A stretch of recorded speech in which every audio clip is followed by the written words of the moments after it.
যুক্তরাষ্ট্র যেটার বিনিময়ে চুক্তিটা করছে সেটা হচ্ছে তাদের ন্যাশনাল সিকিউরিটিকে তারা ব্যবহার করেছে।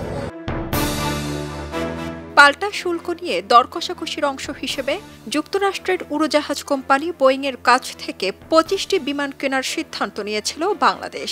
এক্ষেত্রে কিছু গোপন চুক্তিও ছিল যুক্তরাষ্ট্রের সঙ্গে, যে গোপন চুক্তি নিয়ে চলছিল সোশ্যাল মিডিয়ায় নানান ধরনের সমালোচনা। অনেকেই বলছিলেন এই গোপন চুক্তির মাধ্যমে কি যুক্তরাষ্ট্রের কাছে দেশ বিক্রি করে দিচ্ছে। অবশেষে সেই গোপন চুক্তির বিষয়ে ধারণা দিলেন বাণিজ্য উপদেষ্টা শেখ বশির উদ্দিন ও অন্তর্বর্তী সরকারের জাতীয় নিরাপত্তা উপদেষ্টা ডক্টর খলিলুর রহমান। বাংলাদেশের জন্য যুক্তরাষ্ট্রের পাল্টা শুল্কের হার 20% ঘোষণা এলেও দেশটির সঙ্গে এখনো কোনো চুক্তি হয়নি। চুক্তি হতে 2-3 সপ্তাহ সময় লাগবে। চুক্তির খসড়া তৈরির কাজ করছে যুক্তরাষ্ট্রের বাণিজ্য প্রতিনিধি। তারা খসড়া বাংলাদেশের বাণিজ্য মন্ত্রণালয়ে পাঠাবে। বাণিজ্য মন্ত্রণালয় তা দেখে ও মতামত দিয়ে ফেরত পাঠাবে যুক্তরাষ্ট্রে। এরপর চুক্তিতে সই হবে। 20% পাল্টা শুল্ক কার্যকর হবে 7 আগস্ট থেকে। তবে তা অনেক কিছুর ওপর নির্ভর করে।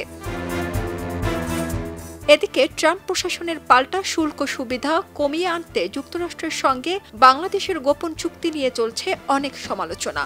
সেই গোপন চুক্তি যুক্তরাষ্ট্রের সম্মতি সাপেক্ষে প্রকাশ করা হবে বলে জানিয়েছেন বাণিজ্য উপদেষ্টা শেখ বশির উদ্দিন। তিনি বলেন, চুক্তি সম্পাদিত হওয়ার পর শিগগিরই হয়তো যৌথ বিবৃতি আসবে। যুক্তরাষ্ট্রের রাজধানী ওয়াশিংটন ডিসিতে অবস্থিত বাংলাদেশ দূতাবাসের প্রেস মিনিস্টার গোলাম মোর্তজার সঙ্গে আলাপচারিতায় বাণিজ্য উপদেষ্টা এসব কথা বলেন। 20% শুল্ক আরোপ করা হয়েছে।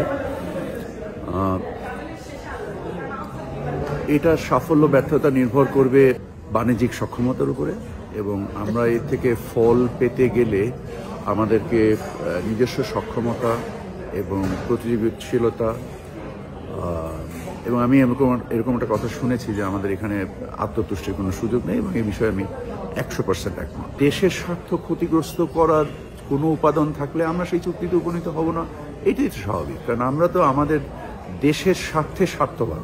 নিজস্ব স্বার্থ জলাঞ্জলি দিলে আমাদের সক্ষমতার ঘাটতি ঘটবে, এবং তাতে আমাদের বাণিজ্য চুক্তি করে কোনো লাভ হবে না। চুক্তি নিয়ে গোপনীয়তা প্রসঙ্গে তিনি বলেন, যুক্তরাষ্ট্র চুক্তির মূল নিয়ামক হিসেবে নিজস্ব নিরাপত্তার কথা বলছে। সেখানে আলোচনায় গোপনীয়তার শর্ত থাকা অবশ্যম্ভাবী।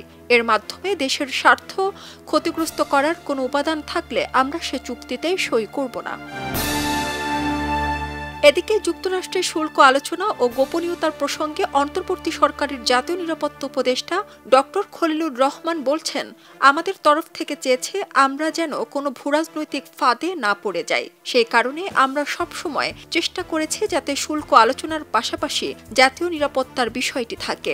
দেশের মানুষকে অন্ধকারে রেখে দেশ বিক্রি করে দিয়ে 20% শুল্কের জায়গায় পৌঁছানো সম্ভব হয়েছে এমন আলোচনা চলছে অনেক মহলে। এই অভিযোগ সঙ্গে জানতে চাইলে তিনি বলেন, আমি খুব খুশি মানুষ এই প্রশ্নটা করছে, কারণ 15 বছর ধরে আমাদের দেশে আগের সরকার যে ধরনের চুক্তি করেছে 5 টাকার জিনিস 50 টাকায় কিনেছে।